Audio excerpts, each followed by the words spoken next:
ताकि पूरे विश्व को बात पता लगे कि हिंदू रक्षा सेना हिंदुओं के सम्मान के लिए खड़ी है। उसे राजनीति की चिंता नहीं है। राजनीति तो हिंदू रक्षा सेना जैसे चाहेगी वैसे करेगी। और आप नारे की जरूरत है, जो हिंदू हित में काम करेगा वही देश पर राज करेगा। अब ये ज्यादा दिन चलने वाला नहीं है। अब हिंदू हित की बात से काम नहीं, हिंदू हित के लिए काम करना पड़ेगा। और मैं आपको बधाई भी देता हूं, वर्तमान केंद्र सरकार ने उसमें भूमिका निभाई है और वो भूमिका बहुत महत्वपूर्ण भूमिका निभाई है। उन्होंने भगवान श्री राम के जन्म स्थान पर भव्य दिव्य मंदिर निर्माण का कार्य शुरू कराया। मैं भारत सरकार को इसके लिए बहुत बहुत शुभकामनाएं देता हूं, बधाई देता हूं। केवल मंदिर का विषय नहीं है, हिंदू के स्वाभिमान का विषय। भगवान राम के जन्म स्थान पर मंदिर वास्तव में हिंदुओं के स्वाभिमान जागृत करने का महत्वपूर्ण कदम है। इसके लिए मैं उनको बहुत बहुत साधुवाद देता हूं। इतना ही नहीं है, उन्होंने इतना और किया है आगे जाकर के। बहुत महत्वपूर्ण इस समय अपना कश्मीर, तो कश्मीर अपने हाथ से जा रहा था। आपको पता नहीं है, आपको जानकारी है कि नहीं कि कश्मीर अपने हाथ से जा रहा था, लेकिन मोदी सरकार ने कश्मीर को जाने से बचाया है। और ये बात आज अक्षय तृतीया के दिवस पर, पावन पर्व पर हम सभी संकल्प लें। हम किसी भी राजनीतिक प्रभाव के कारण से झुकेंगे नहीं, हम किसी भी प्रभाव से दबेंगे नहीं। केवल हिंदू के स्वाभिमान के लिए काम करेंगे और हिंदू को पूरे विश्व में प्रतिष्ठा दिलाएंगे, सम्मान दिलाएंगे और पूरा विश्व हिंदू सम्मान में आगे आएगा। ऐसा संकल्प लेंगे, हिंदू रक्षा सेना उसमें अग्रणी का भूमिका निभाएगी। इसको अधिक से अधिक लोगों को पहुंचाएं, क्योंकि आपको संदेश पहुंचाना जरूरी है। जहां आपने फेसबुक के द्वारा यह संदेश पहुंचाया है कि हिंदू रक्षा सेना के राष्ट्रीय अध्यक्ष की हत्या करना चाहते हैं जिहादी, तो आप ये भी बता दो कि राष्ट्रीय अध्यक्ष जो है ऐसी धमकियों से डरता नहीं है, ऐसी धमकियों की चिंता नहीं करता है और जिहादियों को साफ साफ कह रहा है, अरे जिहादियों, अभी आपको मेरा इतिहास पता नहीं है। मैंने तुम जिहादियों के बीच में 14 साल गुजारे हैं, 14 साल कम नहीं होते, और तुम जिहादियों को 14 साल ठीक करके आया हूं। तो आप चिंता मत करो, इतना बूढ़ा शरीर नहीं है कि इतना आसानी से बाबा जी कब्जे में आने वाला है। आपका राष्ट्रीय अध्यक्ष इतनी आसानी से कब्जे आने वाला नहीं है। इन जिहादियों को सबक सिखा के जाएगा। और मुझे तो खुशी है, और मुझे खुशी इस बात की है कि हनुमान जी महाराज ने मुझे इस काम के लिए नियुक्त किया है। मेरी इच्छा नहीं थी, लेकिन हनुमान जी महाराज ने मुझे जबरदस्ती आग्रह पूर्वक अनुभूति कराई और उन्होंने कहा, महाराज जी अगर आप अपने साथ खड़े हुए, आपको खड़ा होना बहुत जरूरी है, आपका जन्म इसलिए हुआ है। कामना है ताकि पूरे विश्व में हिंदू की रक्षा की जा सके, हिंदुत्व की रक्षा की जा सके, हिंदुओं के स्वाभिमान की रक्षा की जा सके। ऐसे अक्षय तृतीया के पावन पर्व पर हम सभी संकल्प लेते हैं, केवल हिंदू के लिए हम काम करेंगे और हिंदू के संरक्षण, संवर्धन, सुरक्षा तीनों काम करेंगे। उसके लिए हम तन मन धन, ये मैं आपसे आग्रह करूंगा कि आपको अपने तन मन धन से, आप किसी के धन के बलों से नहीं, हिंदू रक्षा सेना को आज 4 साल होने के बाद कोई पूरे विश्व में यह नहीं कह सकता कि हिंदू रक्षा सेना को मैंने 1 पैसा दिया है। हिंदू रक्षा सेना केवल हिंदू रक्षा सेना के कार्यकर्ताओं के सहयोग पर चलती है। जो हिंदू रक्षा सेना के सदस्य बन करके या सहयोग करते हैं, उसी को हम वैसे नहीं लेते किसी से चंदा। हिंदू रक्षा सेना का मेंबर बनेगा, उसी से मेंबरशिप ली जाती है हमारे यहाँ, और उसी के बल पर हिंदू रक्षा सेना अपना विस्तार कर रही है। हम हिंदू रक्षा सेना को पूरे विश्व में कोई एक आदमी ये नहीं बता सकता कि मैंने हिंदू रक्षा सेना को 1 रुपया डोनेशन किया है। डोनेशन नहीं है हमारे पास 1 रुपए का, केवल हिंदू रक्षा सेना के कार्यकर्ताओं की सदस्यता से हम हिंदू रक्षा सेना चलाते हैं। या फिर हनुमान जी महाराज हमसे जगह जगह कथाएं कहलवाते हैं, कहीं सहयोग पड़ता है तो कथा प्रवचन में आए हुए धन का हम सदुपयोग करते हैं। आप केवल हिंदुओं के सम्मान के लिए और आश्रम को चलाने के लिए वो हम करते रहेंगे। और आप सबको पुनः शुभकामनाएं देते हुए, आशीर्वाद देते हुए मैं आपको सबको यही कहूंगा, आज अक्षय तृतीया के पावन पर्व पर सारी रात तक मुहूर्त है। और अगर आप लोग मुहूर्त पूछोगे तो मैं बता भी दूंगा। अपने घर में एक अस्त्र लाओ और आप कहोगे साहब कुछ नहीं मिल सकता, लाठी लेके आओ, डंडा लेके आओ, तलवार लेके आओ, फरसा लेके आओ, लेकिन अपने घर में आज हथियार होना चाहिए, क्योंकि समय बता रहा है कि कल हमको ये हाथ में लेकर के अपनी सुरक्षा स्वयं करनी पड़ेगी। हमारी सुरक्षा कोई नेता नहीं करेगा, याद रखना। हमारी सुरक्षा कोई सरकारें नहीं करेंगी, ये याद रखना। हमको अपनी सुरक्षा खुद करनी पड़ेगी। हिंदू को अपनी सुरक्षा स्वयं करनी पड़ेगी। हिंदू को कोई दूसरी सुरक्षा नहीं देने वाला।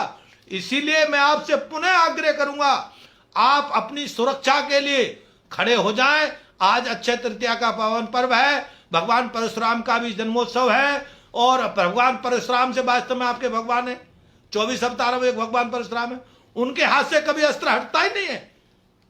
आपने देखा नहीं होगा, आपके हनुमान जी महाराज है, हमेशा अस्त्र लेके गदा रहती है उनके साथ। आपकी दुर्गा जी है, उनके पास अनेकों अस्त्र हैं। आप जिस महापुरुष का पूजन करते हो, भगवान श्री राम, आप देखिए हमेशा आपको धनुष और तीर के साथ रहते हैं। भगवान कृष्ण देखिए सदा सुदर्शन रहता है उनके हाथ। तो भाई आप उनके अनुयायी हो, आप उनके वंशज हो, आप उनके प्रेरक हो, तो कब आपको समझ में आएगा वास्तव में भगवान भी उन्हीं की मदद करते हैं जो अपनी सुरक्षा के लिए खुद खड़ा होता है। आपको सबको अपनी सुरक्षा के लिए खुद खड़ा होना पड़ेगा, और आप जब खड़े होंगे तो मैं आपको विश्वास दिलाता हूं और मैं भरोसा दिलाता हूं, मैं अपना अनुभव बताता हूं कि भगवान हाथ थाम लेते हैं। भगवान कहते बेटा तुझे कुछ नहीं होने देगा, तो चिंता मत कर। तो इसीलिए मैं आपसे पुनः आग्रह करूंगा, आज अक्षय तृतीया पर दो ही काम करने। एक तो संकल्प लेना है कि मैं केवल हिंदू और हिंदुत्व की रक्षा के लिए काम करूंगा, राजनीति को भी हिंदू के लिए प्रभावित करूंगा। राजनीति में मैं अगर कहीं जाना पड़ेगा तो राजनीति में रहते हुए भी मैं हिंदू के लिए काम करूंगा, और आज एक अस्त्र की स्थापना अपने घर में करूंगा, जो धर्म की स्थापना के लिए अस्त्र उठाने के लिए मैं तत्पर रहूंगा। ऐसा संकल्प लेंगे तो निश्चित रूप से आपकी सबकी विजय होगी, हम सबकी विजय होगी। भगवान परशुराम जी महाराज पर कृपा करेंगे।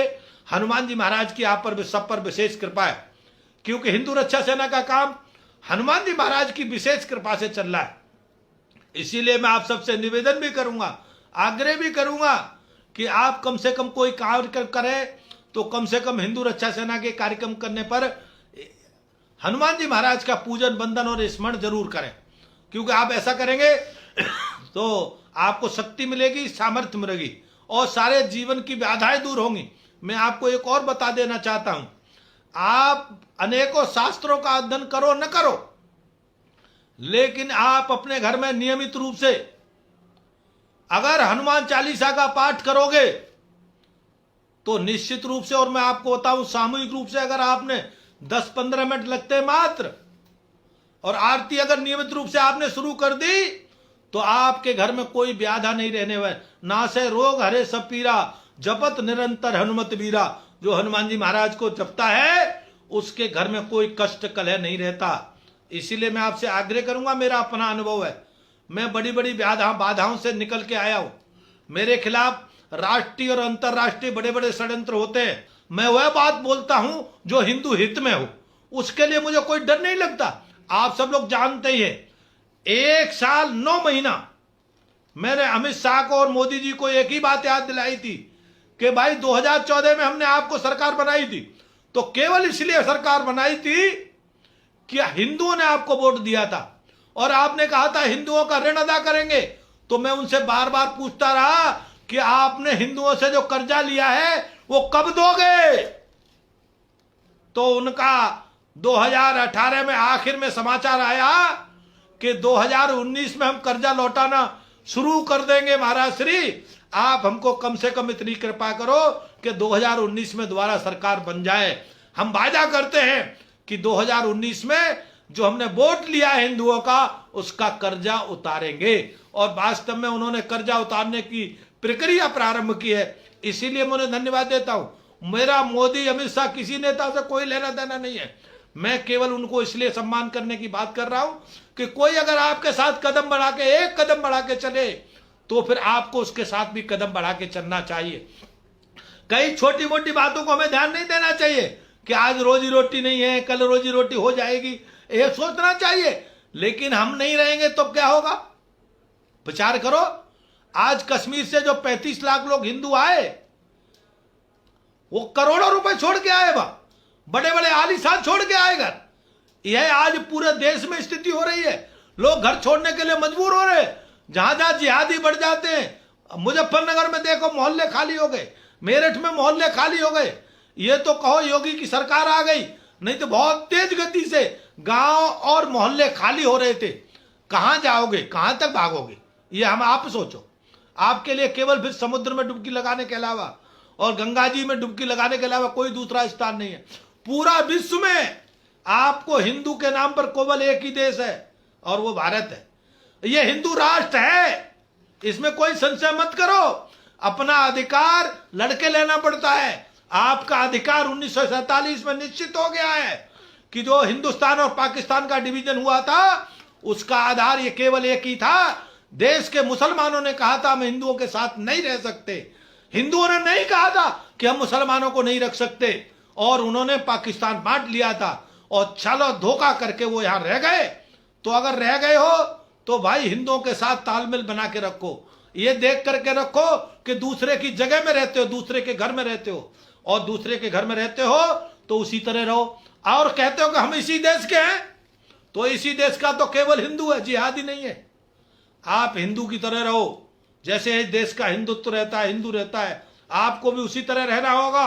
और अगर आप नहीं रहे तो मैं आज आपको बता देता हूं, आपकी जो इजराइल ने फिलीपींस में आपकी हालत की है, वो कहीं हिंदुस्तान में आपकी हालत ना हो जाए। जिहादियों, मैं बार बार कहता हूं, अपनी गलती को सुधार लो, नहीं तो आपकी फिलीपींस जैसी हिंदुस्तान में स्थिति हो जाएगी। और हिंदुस्तान में ही नहीं, आपकी पाकिस्तान में भी होगी। ये ध्यान रखना। आपकी और भी जगह जहां जहां जिहाद फैलाते हो, वहां सब जगह ये हालत होगी। चीन में तो आपकी दुर्दशा है, ये आपको पता है। वहां आप नमाज नहीं पढ़ सकते, वहां आप जो है मस्जिद मनमर्जी से नहीं बना सकते, आपको पता है वहां टोपी नहीं लगा सकते। तो आप ऐसा क्यों काम कर रहे हो? यहां आपको सब कुछ करने को दिया जाता है, आप सड़क पर तक नमाज पढ़ते हो। ऐसी उदारता कहीं कोई कर सकता है? आप रास्ते रोक देते हो, फिर भी हिंदू आपको कुछ नहीं कहता। हिंदू आपको प्रणाम ही करता है, और आप हिंदू के साथ अत्याचार करते हैं। आप हिंदू की बहु बेटियों उठाते हैं, आप हिंदुओं की संपत्ति कब्जा करते हैं, आप हिंदुओं पर हमला करते हैं, आप हिंदुओं को बिना मतलब मारते हैं। यह बहुत दिन नहीं चलने वाला है। और मैं बताता हूं, अब हिंदू रक्षा सेना के नाते पूरे विश्व में हिंदू खड़ा होने वाला है, और खड़ा हो रहा है। अब आप इसके जिहादी का जवाब देगा जो आप पर नहीं सहन होगा। पुनः मैं अपनी वाणी को विराम करते हुए, आप सबको आशीर्वाद देते हुए, पुनः आपसे आग्रह करते हुए कि आप अधिक से अधिक इसको पुनः शेयर करें, कमेंट करें, और अधिक से अधिक इसको दोबारा इसके बारे में लिखते रहें, ताकि मैं आप सबसे संपर्क में रहूंगा। और आपको पुनः एक बात और कहते हुए वाणी को विराम करता हूं। पूरे देश में कोरोना, पूरे देश में क्या पूरे विश्व में कोरोना नाम की भयंकर बीमारी चल रही, लेकिन इस बीमारी में सावधानी जरूरी है। ये मान लीजिए एक तरह से वायरस है जो इन्फेक्शन का है, और इन्फेक्शन से बचने का 2-3 ही तरीके हैं। एक तो सावधानी के रूप से दूरी बना के रखो, और दूसरी बात यह है कि खाने पीने में, रहने में सावधानी रखो, मिलने जुलने में। लेकिन इसका अर्थ ये नहीं है कि हिंदुओं तुम आपस में दूरी बना लो, या पड़ोसी का ध्यान ही मत रखो, वो चाहे तड़प रहा हो, मर रहा हो, ऐसा नहीं भाई। उसकी चिंता रखो, सावधानी पूर्वक रखो, मास्क लगाओ, या और जो भी जरूरत हो वो करो, कोई दिक्कत नहीं है। लेकिन पड़ोसी हिंदू को अगर दुखी हो रहा है तो उसकी मदद करने के लिए खड़े हो। यह हमारा धर्म है, कर्तव्य है। आपत्ति काल में ही परीक्षा हुआ करती है, और आपत्ति काल में ही अपना पराया पता लगता है।